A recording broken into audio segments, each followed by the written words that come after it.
అప్పులు మరోపక్క కాంగ్రెస్ చేసినటువంటి అవినీతి అంటూ బీఆర్ఎస్ చేసినటువంటి ఆరోపణలు రెండు పార్టీల మధ్యలో కూడా ఇటు కాంగ్రెస్ బీఆర్ల మధ్యలో సవాళ్ళు ప్రతి సవాళ్లతో ఈ రోజంతా కూడా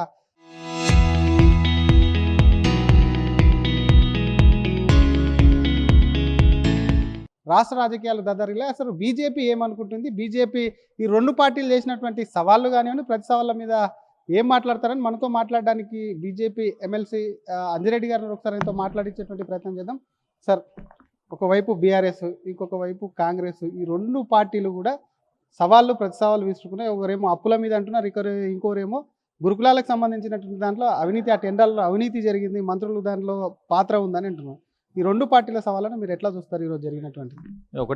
ఒకటే చెప్తా ఉన్నా, ప్రజలు ఏమనుకుంటారంటే గతంలో బీఆర్ఎస్ అవినీతి చేసిందని వీళ్ళే ప్రభాగాలు చేశారు, మరి వీళ్ళు అవినీతి చేస్తారని వాళ్ళు అంటా ఉన్నారు. ఈ రెండు అవినీతి పార్టీలే. అవినీతి పార్టీలు ఏందా ఏ విధంగా ప్రజలు నవ్వుకుంటా ఉన్నారు వీళ్ళని చూసి. నువ్వు డెవలప్మెంట్ మీద మాట్లాడు, ఇంకో దాని పని కోసం మాట్లాడు, ఇంకో దానికోసానికి దొంగ అంటే భుజాలు దరుకున్నట్టు వీళ్ళది ఉన్న కథలు. వీళ్ళకి ఏంటంటే మొన్న నితిన్ నవీన్ గారు 3 రోజులు వచ్చి భారతీయ జనతా పార్టీ చాలా పటిష్టంగా ఉన్నది, బూత్ లెవెల్ నుంచి కార్యక్రమాలు తీసుకోబడ్డాయి, అన్ని కార్పొరేషన్లు ఏ విధంగా కైవసం చేసుకుంటాం, ఏ విధంగా కైవసం, అరే మేము సవాల్ ఇచ్చిన దానికి దాని సవాల్ స్వీకరించి ముందుకు రావాలి. మీరేంటంటే మీరు సవాలు ఇచ్చిన దాన్ని స్వీకరించకుండా మీరు మాట్లాడుకున్న దొంగలు కలిసి ఊరు పంచుకున్నట్టు కథలు అయిపోయింది. ఇది ఇద్దరు, ఒక అవినీతి చేసిన ఆయన ఒక ఆయన, అవినీతి చేస్తున్న ఆయన ఒక ఆయన. మీరు అన్నట్టుగానే మీరు అనేక సవాళ్ళు విసిరారు.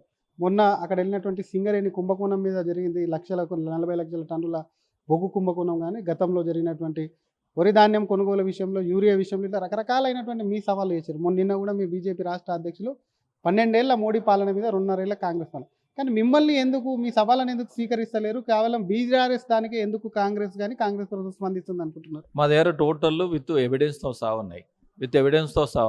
మీరు చూస్తూ ఉన్నాం, మొన్న 40 లక్షల టన్నులు 1600 కోట్లు అవినీతి జరిగిందని కనీసం మాకు లోపల కూడా పంపించలేరు. అదేవిధంగా మీరు చూస్తూ ఉన్నారు, నిన్న మా అధ్యక్షులు రామచంద్రరావు గారు 12 ఏళ్ళ పరిపాలనలో 13 లక్షల కోట్లు పెట్టినాం. ఈ 2 ఏళ్ళ ఎంత పెట్టారు, ఏమి ఇచ్చినాం, ఏం చేసినాం, దాన్ని విత్ ప్రూఫ్తో సహా మేము తీసుకొస్తాం. మా సవాల్ తీసుకురండి, ఎక్కడైనా మేము రానికి రెడీ ఉన్నాం, దానికి ముందుకు రండి, దానికి సవాళ్ళు విసరడానికి ఉన్నాం. ఇంకొకటి అన్నిటికన్నా ముఖ్యం, మీరు చూస్తూ ఉన్నారు 15th ఫైనాన్స్ అమౌంట్లో మ్యాచింగ్ గ్రాంట్ ఇవ్వకుండా ఈరోజు 1090 కోట్లు, అంటే సుమారు 1100 కోట్లు వెనుకపోయినాయంటే ఎవరు భరించాలి? తెలంగాణకు ఎంత నష్టం జరిగింది? ఏం చేస్తూ ఉన్నారు ముఖ్యమంత్రి గారు, మంత్రులు ఏం చేస్తూ ఉన్నారు? గ్రామీణ శాఖ మంత్రి అయినా, ఇంకో మంది అది ముఖ్యమంత్రి గారైనా, లేకుంటే ఉప ముఖ్యమంత్రి గారైనా ఏం చేస్తూ ఉన్నారు? ఒక రివ్యూ మీటింగ్ పెట్టకుండా, తర్వాత ఏంటంటే రివ్యూ మీటింగ్ పెట్టి కేంద్ర ప్రభుత్వం నిధులు ఏవైతే వస్తున్నాయో దాన్ని ఏ విధంగా యూటిలైజ్ చేసుకోవాలి, దాన్ని యూటిలైజేషన్ చేసుకున్నప్పుడు తెలంగాణ బాగుపడడానికి ఆస్కారం ఉంటుంది. మేము ఒకటే డిమాండ్ చేస్తూ ఉన్నాం, ఈ 1100 కోట్లు ఏవైతే ఉన్నాయో రేపు పొద్దున్న మ్యాచింగ్ గ్రాంట్, దీన్ని మీరు 1100 కోట్లు అదనంగా కలిపి ఇవ్వాలని భారతీయ జనతా పార్టీ దాన్ని డిమాండ్ చేస్తూ ఉన్నాం. ఇంకొకటి ఏంటంటే ఏదున్నా కానీ మాది విత్ ఎవిడెన్స్తో సహా ఉన్నది. రామచంద్రరావు గారు విత్ ఎవిడెన్స్తో సహా మేము సవాల్ విసరించడం జరిగింది. ఇంకొకటి ఏంటంటే వీళ్ళందరూ చూసి అందరు నవ్వుకుంటారు. ఒక ఆయనేమో బీఆర్ఎస్ పార్టీకి రమ్మంటారు, ఒక ఆయనేమో ఇది గన్ పార్క్ రమ్మంటారు, ఒక ఆయనేమో గాంధీ భవన్ రమ్మంటారు. వీళ్ళే నవ్వుతూ ఉన్నారు. ఎవరన్నా ఏడికైనా రమ్మంటే ఇద్దరు చర్చకు సంబంధమై దానికి విత్ పేపర్స్తో డాక్యుమెంట్తో సహా తీసుకొని వచ్చి విత్ ఎవిడెన్స్, ఎందుకంటే కాగ్ రిపోర్ట్ ఏమి ఇచ్చారు, తర్వాత ఏంటంటే ఆడిట్ రిపోర్ట్లు ఏమి ఇచ్చారు, మన బడ్జెట్ ఎంత, మనం పెట్టింది ఎంత, దానికి కాస్ట్ ఎంత. ఒక ఆయన ఏమంటారంటే ఈ ఏది గురుకులాలు ఏవైతే ఉన్నాయో 2000 కోట్లు అవినీతి అంటారు. 2000 కోట్లు కాదు, మేము అవినీతి అప్పులు కూడా కేసీఆర్ చేసినటువంటి హయాంలో 8 లక్షల కోట్లు అప్పులైనాయి అని చెప్పి కూడా జూపల్లి కృష్ణారావు, మంత్రిగా ఉన్నటువంటి జూపల్లి కృష్ణారావు మాట్లాడు, అది కాదు మేమంతా చేయలేము అనేది కూడా వాళ్ళు అంటున్నారు. ఒకటి గురుకులం అయితే, రెండోది ఇది. ఈ రెండు ప్రధానంగా ఈరోజు వాళ్ళిద్దరు కూడా ఈ సవాళ్ళ మీదే నడిచింది. ఇప్పుడు జూపల్లి కృష్ణారావు గారు అందులో మంత్రి ఉండే, ఇండ్ల మంత్రి ఉన్నారు. మరి అందులో మంత్రి ఉన్నప్పుడు 8 లక్షల కోట్లు అప్పు చేస్తున్నప్పుడు ఏం చేసినావు నువ్వు? మరి ఇంట్లోకి వచ్చి ఏం చేస్తా ఉన్నావు? రెండుకి సమాధానం ఆయనే చెప్పాలి, ఎందుకంటే రెండుకి సమాధానం చెప్పాలి. అసెంబ్లీ సాక్షిగా ఏమున్నాయి? మరి ఇది నీ కొత్తలకే ఏ విధంగా వచ్చింది? దీనికి సాక్షి జూపల్లి కృష్ణారావు గారు చెప్పాలని డిమాండ్ చేస్తూ ఉన్నాం.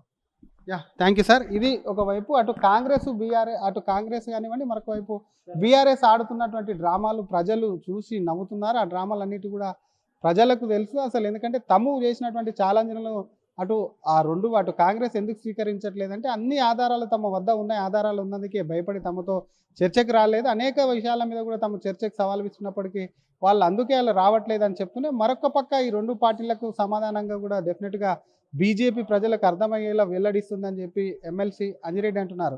కెమెరామెన్ కోటితో శ్రీధర్, RTV, హైదరాబాద్.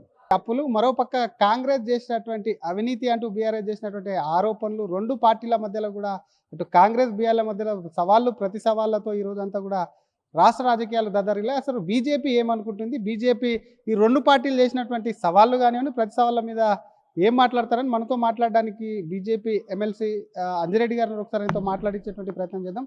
సార్, ఒకవైపు బీఆర్ఎస్, ఇంకొక వైపు కాంగ్రెస్, ఈ రెండు పార్టీలు కూడా ప్రతి సవాళ్ళు విసురుకున్నాయి. ఒకరేమో అప్పుల మీద అంటున్నారు, ఇంకోరేమో గురుకులాలకు సంబంధించినటువంటి దాంట్లో అవినీతి, ఆ టెండర్లో అవినీతి జరిగింది, మంత్రులు దాంట్లో పాత్ర ఉందని అంటున్నారు. ఈ రెండు పార్టీల సవాళ్ళను మీరు ఎట్లా చూస్తారు ఈరోజు జరిగినటువంటి? ఒకటే చెప్తా ఉన్నా, ప్రజలు ఏమనుకుంటారంటే గతంలో బీఆర్ఎస్ అవినీతి చేసింది అని వీళ్ళే ప్రభాగాలు చేశారు. మరి వీళ్ళు అవినీతి చేస్తారని వాళ్ళు అంటా ఉన్నారు. ఈ రెండు అవినీతి పార్టీలు ఏంటంటే ఏ విధంగా ప్రజలు నవ్వుకుంటా ఉన్నారు వీళ్ళని చూసి. నువ్వు డెవలప్మెంట్ మీద మాట్లాడు, ఇంకో దాని పని కోసం మాట్లాడు, ఇంకో దానికోసానికి దొంగ అంటే భుజాలు దరుకున్నట్టు వీళ్ళది ఉన్న కథలు. వీళ్ళకి ఏంటంటే మొన్న నితిన్ నవీన్ గారు 3 రోజులు వచ్చి భారతీయ జనతా పార్టీ చాలా పటిష్టంగా ఉన్నది, బూత్ లెవెల్ నుంచి కార్యక్రమాలు తీసుకోబడ్డాయి, అన్ని కార్పొరేషన్లు ఏ విధంగా కైవసం చేసుకుంటాం, ఏ విధంగా కైవసం, మేము సవాల్ ఇచ్చిన దాని సవాల్ స్వీకరించి ముందుకు రావాలి. మీరు సవాలు ఇచ్చిన దాన్ని స్వీకరించకుండా మీరు మాట్లాడుకున్న దొంగలు కలిసి ఊరు పంచుకున్నట్టు కథలు అయిపోయింది. ఇది ఇద్దరు, ఒక అవినీతి చేసిన ఆయన ఒక ఆయన, అవినీతి చేస్తున్న ఆయన ఒక ఆయన. మీరు అన్నట్టుగానే మీరు అనేక సవాళ్ళు విసిరారు. మొన్న అక్కడ వెళ్ళినటువంటి సింగరేణి కుంభకోణం మీద జరిగింది, 40 లక్షల టన్నుల బొగ్గు కుంభకోణం, కానీ గతంలో జరిగినటువంటి వరి ధాన్యం కొనుగోలు విషయంలో, యూరియా విషయంలో ఇలా రకరకాలైనటువంటి మీ సవాళ్ళు చేశారు. నిన్న కూడా మీ బీజేపీ రాష్ట్ర అధ్యక్షులు 12 ఏళ్ల మోడీ పాలన మీద 2.5 ఏళ్ల కాంగ్రెస్ పాలన, కానీ మిమ్మల్ని ఎందుకు, మీ సవాళ్ళని ఎందుకు స్వీకరిస్తలేరు? కేవలం బీఆర్ఎస్ దానికి ఎందుకు కాంగ్రెస్ ప్రభుత్వం స్పందిస్తుంది అనుకుంటున్నారు? మా దగ్గర టోటల్ విత్ ఎవిడెన్స్తో సహా ఉన్నాయి. మీరు చూస్తూ ఉన్నాం, మొన్న 40 లక్షల టన్నులు 1600 కోట్లు అవినీతి జరిగిందని కనీసం మాకు లోపల కూడా పంపించలేరు. అదేవిధంగా మీరు చూస్తూ ఉన్నారు, నిన్న మా అధ్యక్షులు రామచంద్రరావు గారు 12 ఏళ్ళ పరిపాలనలో 13 లక్షల కోట్లు పెట్టినాం. ఈ 2 ఏళ్ళ ఎంత పెట్టారు, ఏమి ఇచ్చినాం, ఏం చేసినాం, దాన్ని విత్ ప్రూఫ్తో సహా మేము తీసుకొస్తాం. మా సవాల్ తీసుకురండి, ఎక్కడైనా మేము రానికి రెడీ ఉన్నాం, దానికి ముందుకు రండి, దానికి సవాళ్ళు విసరడానికి ఉన్నాం.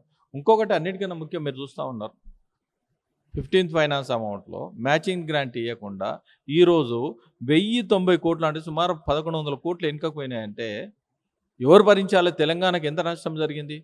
ఏం చేస్తూ ఉన్నారు ముఖ్యమంత్రి గారు, మంత్రులు ఏం చేస్తూ ఉన్నారు? గ్రామీణ శాఖ మంత్రి అయినా, ఇంకో మంది అది ముఖ్యమంత్రి గారైనా, లేకుంటే ఉప ముఖ్యమంత్రి గారైనా ఏం చేస్తూ ఉన్నారు?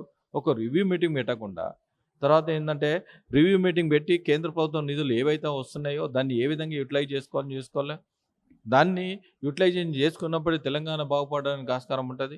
మేము ఒకటే డిమాండ్ చేస్తూ ఉన్నాం, ఈ 1100 కోట్లు ఏవైతే ఉన్నాయో రేపు పొద్దున్న మ్యాచింగ్ గ్రాంట్, దీన్ని మీరు 1100 కోట్లు అదనంగా కలిపి ఇవ్వాలని భారతీయ జనతా పార్టీ దాన్ని డిమాండ్ చేస్తూ ఉన్నాం. ఇంకొకటి ఏంటంటే ఏదున్నా కానీ మాది విత్ ఎవిడెన్స్తో సహా ఉన్నది. రామచంద్రరావు గారు విత్ ఎవిడెన్స్తో సహా మేము సవాల్ విసరించడం జరిగింది. ఇంకొకటి ఏంటంటే వీళ్ళందరూ చూసి అందరు నవ్వుకుంటారు.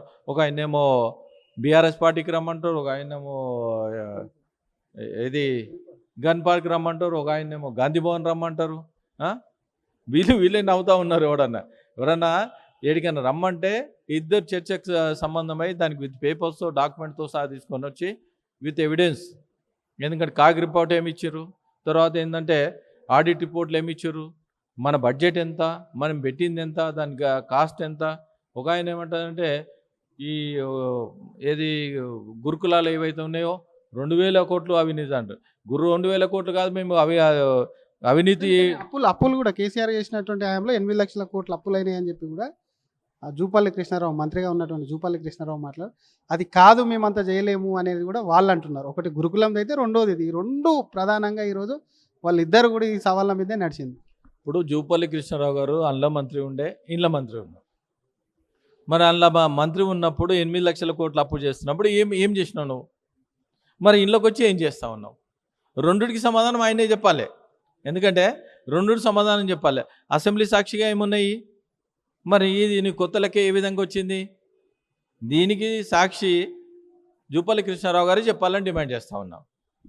Thank you sir. ఇది ఒకవైపు అటు కాంగ్రెస్ బీఆర్ఎస్, అటు కాంగ్రెస్ కానివ్వండి, మరొక వైపు బీఆర్ఎస్ ఆడుతున్నటువంటి డ్రామాలు ప్రజలు చూసి నవ్వుతున్నారు. ఆ డ్రామాలన్నిటి కూడా ప్రజలకు తెలుసు అసలు. ఎందుకంటే తము చేసినటువంటి ఛాలెంజ్లను అటు కాంగ్రెస్ ఎందుకు స్వీకరించట్లేదంటే అన్ని ఆధారాలు తమ వద్ద ఉన్నాయి, ఆధారాలు ఉన్నందుకే భయపడి తమతో చర్చకు రాలేదు. అనేక విషయాల మీద కూడా తమ చర్చకు సవాల్ ఇచ్చినప్పటికీ వాళ్ళు అందుకే వాళ్ళు రావట్లేదు అని చెప్తూనే, మరొక పక్క ఈ రెండు పార్టీలకు సమాధానంగా కూడా డెఫినెట్గా బీజేపీ ప్రజలకు అర్థమయ్యేలా వెల్లడిస్తుందని చెప్పి ఎమ్మెల్సీ అంజిరెడ్డి అంటున్నారు. కెమెరామెన్ కోటితో శ్రీధర్, RTV, హైదరాబాద్.